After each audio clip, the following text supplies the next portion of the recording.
Easily نہیں گزرے گی۔ تو کہا کہ جو اللہ کے بندے ہوتے ہیں، جن کے دلوں میں ایمان ہوتا ہے، جن کے دلوں میں تقوی پیدا کرنے کی خواہش ہوتی ہے، جو اپنے اوپر ماہ رمضان کی پابندیاں عائد کر لیتے ہیں اس لیے کہ لعلکم تتقون، ان کی نگاہ اللہ کی طرف ہوتی ہے اور وہ اپنے آپ کو گناہوں سے بچا لیتے ہیں، کیونکہ وہ جانتے ہیں کہ وہ بڑی ذلت والا دن ہوگا، وہ بڑا رسوائی والا دن ہوگا، اور اس دن کوئی کسی کا بوجھ نہیں اٹھائے گا اور کوئی شخص آپ کو نہیں بچا سکے گا۔ عزیزان گرامی، ہمیں بھی یہ چاہیے کہ ہم اپنی نگاہ اللہ کی طرف رکھیں۔ اسی طرح میں چھوٹا سا واقعہ کوٹ کرتا ہوں، پھر آپ کو اس سے گفتگو کو اہتمام کریں گے کہ ایک شخص ایک بزرگ کے پاس گیا، بڑا مشہور واقعہ آپ نے سنا ہوگا۔ تو وہ کہنے لگا کہ حضور میں بازار میں کام کرتا ہوں، جاب ہے میری وہاں پہ، لیکن وہاں پر چونکہ آپ کو پتہ بازار میں خواتین کا بہت زیادہ آنا جانا ہوتا ہے،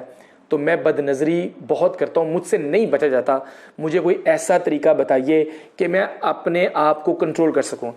تو وہ بزرگ تو پہلے بڑے حیران ہوئے کہ کیسا نوجوان ہے جو میرے پاس کیا سوال لے کر آیا ہے۔ لوگ آج جاتے ہیں دنیا مانگنے کے لیے، کوئی آخرت کی بہتری کے لیے سوال لے کے پیروں فقیروں کے پاس نہیں جاتا، لیکن سوال بڑا کمال تھا۔ آپ نے فرمایا بیٹا میں تمہیں اس کا حل بتاتا ہوں۔ کہا کہ ایک دودھ کا پیالہ لے کر آؤ۔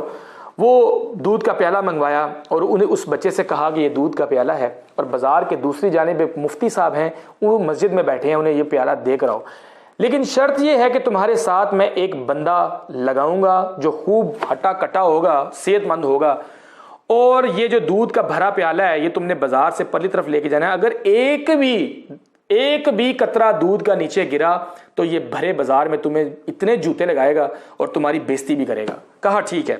وہ لے کر پیالہ، دودھ کا پیالہ پکڑتا ہے، عزیزان گرامی بازار سے گزرتا جس مقام پر پہنچنا تھا وہاں پہنچتا ہے، پیالہ دے کے بڑی خوشی بزرگوں کے پاس واپس آتا ہے۔ بزرگ فرماتے ہیں سنائیں جی کیا ہوا؟ کہتا ہے حضور کے کوئی ایک بھی جو ہے وہ جو قطرہ ہے دودھ کا وہ زمین کے اوپر نہیں گرا۔ تو آپ نے کہا کیوں نہیں گرا، تمہارا دھیان ادھر ادھر نہیں گیا؟ تو کہنے لگا نہیں حضور، جو یہ آپ نے مسٹنڈا میرے ساتھ لگایا ہوا تھا، مجھے تو اس کا ڈر تھا کہ یہ مجھے مارے گا، اگر ایک قطرہ بھی گرا تو مجھے بھرے بازار میں میری بےزتی کرے گا، جوتے بھی لگائے گا۔ تو بڑی خوبصورت بات ان پیروں نے کی، ان بزرگوں نے کی، کہا کہ دیکھو بیٹا جو اللہ والے ہوتے ہیں ان کے دلوں کے اندر جو ہے، ان کے دل ہیں وہ پیالے کی مانند ہوتے ہیں، اور اس کے اندر جو دودھ ہے وہ ایمان کی مانند ہوتا ہے۔ وہ ہر وقت ان کی نگاہ اپنے ایمان کی طرف رہتی ہے کہ وہ جانتے ہیں کہ ہم نے ذرا سا بھی گناہ کیا، بد نظری کی، کوئی اللہ کے حکموں کو ترک کیا، تو کل روز قیامت